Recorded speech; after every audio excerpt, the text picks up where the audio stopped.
Ayan.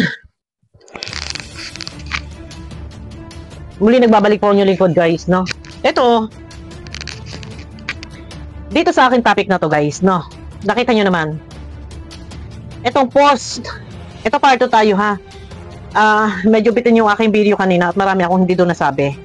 Para lang to sa kaalaman ni Nanay Hermie na ikaw ay solid supporters ng Rochelle community. Nais ko lang ipaalam sa iyo, ipatiig sa iyo patungkol dito sa panawagan mo, kinakampanya mo na ito ang sinasabi mo calling all Rochelle community, please on Sambal Santos Matubang, Ate Edna Vlogs and Kalinga Prab. Mali ka dito. Mali ka dito. Gusto ko lang ipaalam sa iyo na mali yung ikaw ay manawagan. Bakit? Bakit? Unang-una, yung ipinapanawagan mo, sila yung naging daan, sila yung dahilan, sila yung ginawang instrumento, naging instrumento, para mabago ang buhay ng iyong sinusuportahan na Rochelle. Wala po tayo ditong pababalahura. Ito, ini-address ko kay Nanay Hermie. Gusto ko lang ipaalam sa iyo na yung taong ipinananawagan mo, meron bang ginawang mortal na kasalanan? At gano'n na lang, yung kaya mong gawin, na ipaansab, huwag suportahan, sa madaling salita, hindi deserve suportahan ng Rochelle community. Dinadamay mo pa talaga yung pangkalahatang supporters ng Rochelle community. Baka nakakalimutan mo. Ang taong ipinapanawagan mo, Bal Santos Matubang, Kalinga Prab, Edna Matubang, sila yung naging instrumento para mabago ang buhay ng Rochelle. Sino? Rowell and Rachel. Magpasalamat. Magpasalamat. Dito, ito lang yung highlight ng topic ko. Baka kasi hindi mo naiintindihan. Panahon, babalikan pa ba natin? Shout out kay Vincent Calyada. Alam naman siguro, saksi ang lahat ng viewers ng Kalinga kung paano nagsimula ang lahat-lahat. Nanay Hermie. Sira-sirang kasilyas, butas-butas na bubong, sahig ay lupa, walang maayos na kagamitan, Nanay Hermie. Pakinggan mo ako, balikan natin. Na-scout ni Vincent Calyada, ini-repair kay Kalinga Prab, doon nag-umpisa gumanda ang buhay, nabago ang buhay dahil kay Kalinga Prab. Magpasalamat tayo, pasalamatan natin si Kalinga Prab. Walang ginawang masama si Kalinga Prab. Bakit kailangan ding ipaansab? Balik tanaw po. Balik tanaw tayo. Wala akong masama. Ini-address ko to kay Nanay Hermie. Pasensya na po sa ibang supporters. Hindi po ito para sa inyo. Ito lang po ang topic ko. Hindi kasi maganda So ngayon, baka sasabihin fake account, Baka sasabihin fake account. Si Nanay Hermie, ito po ay legit account. Meron po, sinerge ko, meron siyang 12 mutual friends sa akin. Kilala nyo kung sino? Ilalagay ko pa sa screen. Ayan po. Mawalang galang sa iba. Tatakpan ko po ang pangalan ng iba. Friend niya, sila Tatay Raysan, Laila Mendoza, reactor na si Andy Garcines, Alpi Glico, ayan, Alex Librada, Dimple Maniebo Dolor, si Trending Pia, Ninang's Vlog, ang dami to Adi Diaz Morales, madami po, madami. Sila Burloloy, ang daming mutual friends. Akin lang. As reactor, parang hindi po yata maganda. Na yung mismong naging instrumento para mabago yung buhay sila pa yung ipapaansab sa anong dahilan? Anong malaking kasalanan para ipanawagan, ikampanya na i-ansab? Nanay Hermy, balik tanaw lang po tayo. Balik tanaw. Pasensya na po doon sa iba, ha? Nais ko lang pong ipaunawa, ipaalam kay Nanay Hermy. Mali ang kanyang ginagawa. Nanay Hermy! Ha? Kung hindi dahil sa kalingap, isa lang ang akin. YouTube channel ni Rachel. Nang yan ay makilala. Nangangalakal eh. Alam mo ba yun? Halos walang-wala. Isa lang. Hindi natin isasama kung ano man yung blessings na natanggap. Ha? Hindi natin isasama yung mga bahay, kagamitan, or kung ano pa man. Isa lang.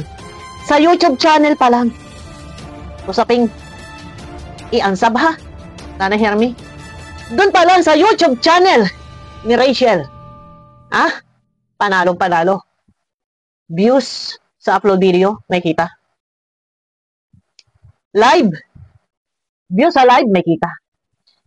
Ano pa ang palipad? Idagdag natin ang palipad. Ano pa? Naku, hindi dahil din sa kalingap. Tandaan mo to, Nanay Hermy. Pasensya na po. Inuunawa ko lang kay Nanay Hermy, baka nakakalimot. Ha? Hagip po, hagip po. Kung hindi dahil sa kalingap, hindi makikilala. Ha? Hindi makikilala. Hindi magkakaroon ng channel. Hindi lalaki. Nalagpas sa 100 subscriber ang channel. Ang lahat ng iyan dahil sa kalingap. Nais ko lang pong ito'y ipaalam. At baka nakakalimutan. Dahil kung gusto nyo, balikan natin sa simula. Ha? Hindi pa yan. Hindi pa yan, Nanay Hermy. Pasensya na po. Binabalikan. Ito po yung totoo. Ito po yung totoo, ha? Dahil sa yung taong naging instrumento para mabago yung buhay. Yung kinakampanya, pinananawagan na i-ansab. Pero hindi mo alam na kung hindi dahil sa mga taong iyong ipinaansab, Bal Santos Matubang, Kalinga Prab, kung hindi dahil sa kanila, walang Rochelle community. At baka malamang hanggang ngayon, ganun pa rin ang buhay ni Rachel, Nanay Hermy. Pasensya na po, ito po, bumabalik lang tayo sa nakaraan, ha? Eto pa, bonus na, sobra-sobra. Ha? Nanay Hermy? Mahal sa buhay. Kapatid, tito, tatay, pinsan, kamag-anakan, paisan, kumikita. Masama pa ba? Ang lahat ng iyan ay dahil sa Kalinga. Kung hindi dahil kay Kalinga Prab, kung hindi dahil, unang-una, kung hindi dahil kay Kuya Bat, wala ang Kalinga. Kung hindi dahil kay Kalinga Prab, wala ang Rochelle community. Mas nakilala si Dodong, si Ruel, si Rachel kay Kalinga Prab. Ano kasalanan? Ano kasalanan? Ni Kalinga Prab at dinami mo na i-ansab. Diba? Ito yung pinakamasaklap dito eh. Tayo na sa... Ito binabalikan lang natin. Dahil baka nakakalimot ka, Nanay Hermy. Real talk tayo. Real talk tayo. Doon tayo sa katotohanan. Wala ditong uri ng paninirang puri o pambabalahura. Ito yung buong katotohanan. Nagagawa ninyo. Ipanawagan, ikampanya yung mga taong naging instrumento para mabago ang buhay ng Morales. Ang sakit sa ano eh. Ako as reactor, yung ibang viewers, sa part ng mga taong sumusuporta kay Kalinga Prab at kay Kuya Bal, masakit na mabasa na yung taong naging daan para mabago yung buhay, siyang ipinapanawagan na i-ansab sa kabila ng lahat. Nanay Hermy, anong utak meron ka? Nakatulong na eh. Natulungan nila eh. Sila yung naging daan eh. Pero ganyan pa rin yung utak mo. Bagkus, sana ay magpapasalamat. Yung salitang kung hindi dahil. Yan yung pag tayo nagsasalita dito, real talk. Real talk ito. Real talk ito. Wala kayong dapat ikagalit sa akin. Dahil ito yung totoo. Binalikan ko lang. Dahil hindi po deserve ng Balsantos Matubang, Kalinga Prab, na sila ay iansab ng Rochelle community. Bakit? Sa halip pagpapasalamat.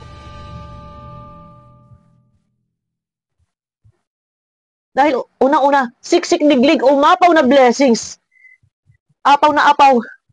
Salamat. Yun lang sana, salamat. Pero anong ginagawa? Anong ginagawa? Bakit padurog na durog? Ha? Babalikan natin. Hindi ako, kung pwede, hindi ako matatapos dito.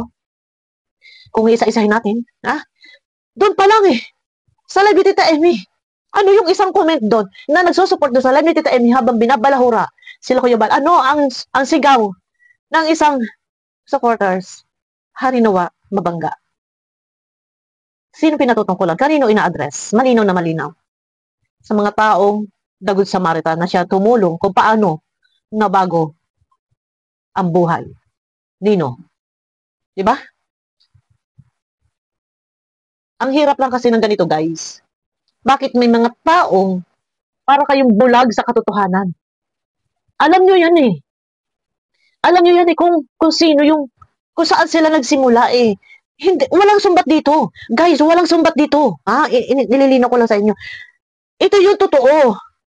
Ito yung totoo. Dapat mamulat kayo. Balikan nyo yung nakaraan. Kung hindi, dahil. Yung salitang kung hindi, dahil. Alam nyo na yan. Kung hindi dahil. Sa mga dagod Samaritan. Malamang. Doon pa rin sila.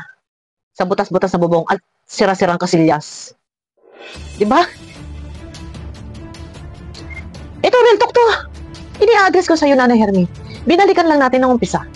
Para maintindihan mo, maliwanagan ka, mahimasmasan ka. Naway, sumagi sa ibang mga viewers dyan, ha? Sa ibang viewers dyan. Naway, sumagi sa inyong isip. Mahimasmasan kayo. Lalo na yung mga nagbabahas kay Kuya Bal. Mahimasmasan kayo. Deserve ba ni Kalinga Prab, ni Kuya Bal, na sila ibas? Deserve ba na i-unsub? Saan? Sa anong dahilan? Anong dahilan? Anong mortal na kasalanan? Bakit ganyan yung galit ninyo? Di ba? Ito, huwag kayong magagalit sa akin. Kasi pag, ito guys, ang pinakamasama kasi dito, ito eh, sinasabi ko na, binalikan lang natin yung nakaraan. Minumulat ko lang sa inyo kung paano nag-umpisa. And deserve ba talaga ikampanya yung panawagan na i-unsub? Walang masama dito. Binalikan lang po natin para mahimas masakit, maintindihan ninyo. Sumagi sa isip ninyo, man lang po maghari sa inyo, sa inyong puso, ho? Maghari sa inyong puso. Dapat tumatak din sa isip ninyo kung ano yung nagawang kabutihan. Kung hindi dahil sa Balsantos Matubang, Kalinga Prab, wala ang lahat ng kung ano man tinatamasa sa ngayon. Nino? Ng inyong iniidolo. Yun lang po. Kasi ako magsasalita ako, ha? Kasi walang ginawang masama. Pero parang yung galit ninyo, sukdo lang. Parang kayong suklam na suklam. Pero hindi nyo alam. Yung mga tao inyong kinamumuhian, sila yung naging instrumento. Hindi lang iisang tao, 5, 3, 10, ilan man yan. 100, ilan man yan. Ang nabago ang buhay dahil sa mag-amang Matubang. Lagi nyo po yan tatandaan. Kaya kung sa ngalan ng nakatotohanan, yun yung totoo, kailangan lang natin balikan para maintindihan ninyo nang sa ganun mahimasmasan kayo. Babalikan at babalikan po natin yan. Para maintindihan ninyo. Deserve ba talaga? Ha? Deserve ba talaga na mag-amang Matubang na sila ay ipaansap, ikampanya? Ha? Nanay, Hermy? Ha? Sa ano kadahilanan? Bakit parang sobra yung pagkamuhi mo? Sabi ko nga sa inyo, ha? Hindi lang. Yung inyong iniidolo, yung nabagong buhay. Pati maging yung mga nandiyan sa paligid, mga dumidikit sa kanila, kumikita. Doon pa nga lang eh. Ipagpapasalamat. Dahil ako, hanggat ako yung nasa katwiran, nandito tayo, magsasalita tayo. Wala ditong uri ng pangyuyurak ng pagkatao. Ilalaban natin yung tama. Doon tayo, mananaig po yung tama. Paunawa sa inyo na mahimasmasan kayo na hindi deserve na mag-amang matubang na sa ilaay iansab. Sabihin nyo, ako ba? Mali pa ba? Mali pa ba ako? Pinamukha ko lang, binalikan ko lang para maintindihan ni Nanay Hermy. Mahimasmasan at matauhan. Binalikan ko lang para alam ninyo. Dahil lalo pa yung iba dyan na nambabas, sa halip kayo magpapasalamat na naghahari, sana daw mabangga. Di ba? Yun ang hindi nila alam. Ito, ang video na to, pasensya na po kung may mga nahalongkat tayo, pero yun po, binalikan lang natin, real talk tayo. Sa ngalan ng ganitong, parang sukdulan yung galit, kailangan mahimasmasa. Balik kayo sa umpisa. Yun lang guys, no? Huwag niyo mamasamain, hindi ako nagkikreate ng bashing, meron tayong pinagbabasihan, and basta tayo yung nasa tama. Doon lang tayo sa tama. Hindi tayo pwede ditong, sasabihin nyo, nagkikreate ako ng bashing, hindi ako nagkikreate ng bashing, no? Sino ang nag-create ng bashing? Ha? Sino ba? Saan pa nag-umpisa? Gusto nyo balikan pa rin natin? Kung saan nag-umpisa? Ha? Kung bakit nagkaroon ng problemang ganito? Dahil sa hugot lines. Yung hugot lines at tampuhan na maglangga. Dahil doon, na-reaction na ni Sir RP Max Vlog, kinontra. Pero tapos na yun, hindi na natin pag-uusapan yun. Tapos na yan at okay na ang mga reaktor. Ang mga reaktor ng Rochelle, nandito na sa BIOS. Yun lang yung pinag-umpisahan. Nagkaroon ng hindi pagkakaunawaan. So, marapat na dapat ihiwalay. Yun yung sabi ni Kuya Van. Nasa ganun ay ba iwasan yung pagkakaroon ng bangayan. Walang katapusang bangayan. Yun lang eh. Humaba. Nag-live itong matandang tanganay na kapatid. O, di ba? Yun yung pinag-umpisahan. Sabihin ninyo, ano ang kasalanan na mag-amang matubang para ikampanya ay panawagan na iansap? Ha? Ano ang kasalanan? Ano ang ginawang mali? Yun yung hirap sa inyo. Balik-balik din sa nakaraan. Ha? Para kayo mahimasmasan at manaig sa isip ninyo. Ano ba nagawa ng mag-amang matubang? Ha? Pag magsasalita na kung hindi dahil, yun eh, nagagalit eh. Walang sumbat doon. Pero yun yung katotohanan. Yun yung real talk. Totoo yun. Ito, ini-address ko kay Nanay Hermy. Kasi baka nakalimutan ninyo. And doon sa ibang mga nagbabas. Yun yung totoo. Lingon-lingon din sa nakaraan. Para alam ninyo, ha? Hindi kasi pwedeng sagana kayo, ha? Bas kayo kay ba? Sagana kayo sa pangbabas. Pero yung taong binabas ninyo, sila yung naging instrumento, naging daan para mabago yung buhay. Hanggang sa ngayon. Ha? Yun na nga lang eh. Yun na lang YouTube channel. Lalaki ba yan? Na ganyan kalaki? Na kada live? Namumula, palipad, libo-libo? Magkano isang palipad? Ha? 2.5? Isa lang yun. Yung kulay pula, 2.5. 5,000. Yung kulay pulang palipad, libo-libo po yan. Yun yung sinasabi ko sa inyo. Ang lahat nangyari dahil sa Kalingap. Thank you. Yun lang po. No? Wala kayong dapat ikasama na loob sa akin. Huwag kayong magagalit sa akin. Binalikan ko lang ang nakaraan para ito ay inyong maintindihan at nang kayo mahimasmasan. Okay? Yun lang. Wala kayong dapat ikagalit sa akin dahil ito ay real talk. Ito yung totoo. Wala dito paninira na puri or pangyuyurak sa pagkatao at hindi ako nag-create ng bashing. Intindihin ninyo. Yung sinasabi nyo. Tama ba yan? Mga panyay, panawagan? Naihansab? Yung mga taong naging instrumento para mabago yung buhay? Tama ba yan? O, ilalaban ko yan. Ilalaban ko yan. No? Yun lang. Yun lang sa akin. Nasa ganun ay maintindihan po ninyo. Balik-balik din sa nakaraan. Ha? Ayun na, guys. Medyo nahaba tayo. Pakiclick naman po muna guys ang thumbs up na sa ganun ay suwak sa panlasa ni YouTube at baka po meron pang hindi nakasubscribe. Yung gusto lang po naman, wala naman po sa pilitan. Yan, pwede po kayo mag-subscribe and click po yung bell. Nasa ganun ay updated kayo sa aking mga video. Sana wala po sasama ang loob at ang video na to ay iniya-address ko lang kay Nanay Hermy. Si Nanay Hermy ay merong 12 na mutual friends sa akin. Ito po ay sila Tatay Raysan and yung iba pang mga naandyan and yung ibang mga reaktor na Rochelle. Ayan, mawalang galang at huwag sasabihing fake account, may tunay na mukha at mga mutual friends nandyan din sa Morales. No. Ayan, sa Morales family, pasensya na, Ito po ay bumalik lang ako sa nakaraan at baka nakakalimutan ng iba na ika nga sila yung gumagawa ng ikasisira ng Rochelle community. Guys, ayun na. Abangan nyo ako sa aking next video ko.